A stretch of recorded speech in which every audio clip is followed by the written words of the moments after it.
everybody, Melissa here, and today I want to talk to you a little bit about speed efficiency. And a lot of folks come to myself, a lot of folks come to Paragon, our training center, and ask us all the time and want training on how can they speed up their grooming process. They just feel like they're slow, they're not hitting the mark.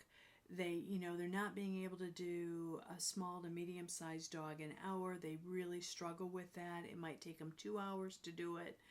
And so they're always coming in and seeking out training, trying to improve on their speed. And whenever we're dealing with those folks, especially in a hands-on setting, that's where we can really identify where the true problems are. And the majority of time when somebody comes to us for speed enhancement training, the problem lies in some of the most basic area of what we do, and that is in the bathing and the drying area. Almost always that's where the majority of the time suck is. So I want to talk a little bit about how to improve your area and improve your times in those areas. And first, let me say that, everything is in your foundation skills. Everything is in the bath and dry. If you do not absolutely perfect your bath and your dry, I don't care how talented of a stylist you are, you will never ever get the best finish on a dog. You will never be able to do your most efficient work. Because the code isn't prepared for you. You just cannot get quality if you don't have quality in that bath and dry area. And so again, and that's also where most people really lose time, is in that bath and dry area.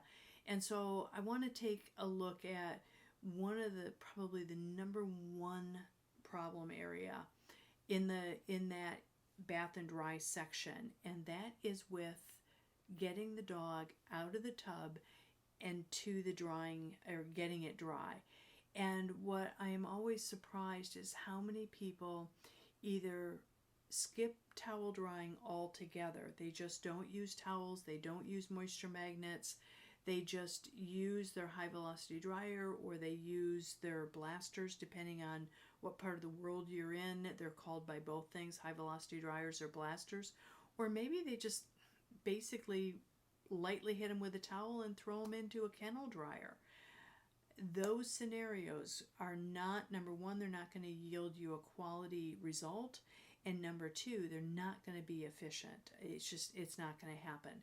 And so I'm really encourage folks to towel dry, towel dry, towel dry. And that's using your moisture magnets if you like those, or using more than one towel to get those dogs really, really dry. And always what my goal is when I am working with towel drying, and I can't always get it, but it's always in the back of my mind, this is always my goal, is that I towel dry well enough so that when I first turn on that high velocity dryer and I've got the condenser cone on, and I'm actually running that dryer over the dog, that there is no spray coming off that dog's coat. That's the goal. I won't say that it happens all the time. And if it's not happening, there's not a lot of spray coming off, but what spray is coming off, I have a towel behind my hand so that as I'm working over the coat and the spray is coming off, I'm catching it in that towel so it's not re-wetting the dog, or it's not going down onto the table and the dog is sitting in it. Now, another thing you can do is put a damp towel. You've towel dried the dog really well. You've got a towel that's not really absorbing a whole lot more moisture. So you can put it underneath the dog, and it will help so that the dog isn't sitting in puddles. But that's always my goal, is no spray coming off that dog. Now, there's another trick that works really, really well, and it doesn't matter whether you are a mobile groomer or whether you're in a busy salon. This technique will work no matter where you're at, whether you're dealing with 1 or 2 dogs at a time, or whether you're dealing with 30 dogs at a time.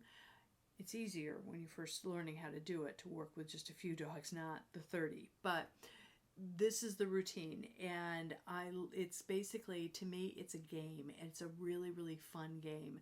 And bottom line is you take a look at the dogs that you have, and you are going to bathe your largest dog and your heaviest coated dog first. So if you have a heavy coated golden retriever, he is your biggest, heaviest coated, furriest dog out of your roster for that time period. He's hitting the tub first. You're going to get him bathed, you're going to get him towel dried, and then you're going to literally wrap him in a couple towels. And I love using big bulldog clips or some kind of a clip that's going to actually hold those towels right onto the dog's coat. But you're going to wrap him in a towel and then set him off in a quiet spot. It can be in a holding area. It can be, tethered off to the side. But just put him somewhere where he's comfortable, he can relax, and let those towels do the work for him or for you. And then my second dog is going to be my next largest and next heaviest coated. So maybe I've got a doodle, and he's going to hit the tub next. Same thing, towel dry him, wrap him into towel, set him off to the side. And then I just keep working down the line till I get to my smallest and my lightest coated dog.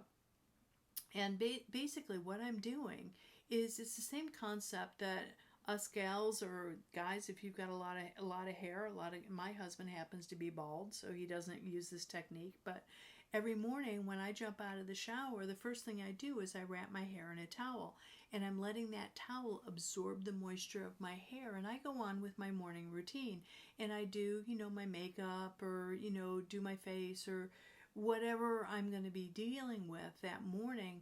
I just take a few minutes, let the towel do the job, and one of the last things that I do before I'm ready for the day is I dry my hair with a blow dryer. But that towel has taken a lot of the moisture already out of my hair, so it doesn't take me very long to finish my hair. And basically we're doing the same thing with the dogs. And so you're dealing with those heavy coats first, going on down the line to your lightest coated dog, and you're towel drying them and wrapping them in a towel and setting them off to the side. Now then, when you turn around and you get to the end of your dogs that you have for that session, you reverse the order for the drying, because those light coated dogs, like maybe you've got a Yorkie with a guard comb type haircut and he's kind of light coated, sparse coated anyhow, it doesn't take any time at all for the towel to absorb the moisture, and he's going to be dry. And sometimes if you let him sit too long, he'll actually be so dry that you have to re-wet them down in order to get the volume out of that coat so that you can put a good finish on the dog. So you just reverse your order. So the first dog up on the drying table is going to be that Yorkie, and then it's going to be the next largest dog, and it's going to take you all the way up to that large heavy coated golden retriever. He's going to be your last one that you're going to dry. But if you work in an order like that, and even if you're mobile, even if you're working one dog at a time, you've got other things that you can do while that dog sits for a minute. When I was mobile, I would use the same technique. I would wash my dog, wrap him, towel dry him well, wrap him in a towel, and then I would do out my invoice. I would make my bows. I would quick do a cleanup on my van. Whatever I could do to save me time at the end, I would do that in the middle so that the towel could do the work for me, and then it would take a lot less time to blow that dog out. But you've got to have that hand dry finish in order to yield the most top quality result. And I'm not talking about every single dog. If you've got a Dalmatian, probably doesn't need a whole lot of time with a high velocity dryer. If you have a lab, doesn't need a whole lot of time with a high velocity dryer. But every dog is going to benefit by having a hand dry. And the longer the coat, the denser the coat, the heavier, the curlier the coat is, the better result you're going to get for your finish. And if you set that coat up so that it is absolutely perfect, curly coats are dead straight. Shedding dogs have very little coat left. If dogs have been matted, you're actually pushing those mats out of the coat, and you're giving a little bump with a brush before you leave the drying area. That is going to not only facilitate speed in the drying area by utilizing towels and the high velocity dryer, but also it is going to make your finish go that much faster. So if I had to isolate an area where people lose time the most, it is definitely going to be that time period from that towel dry, that very beginning stages of the drying.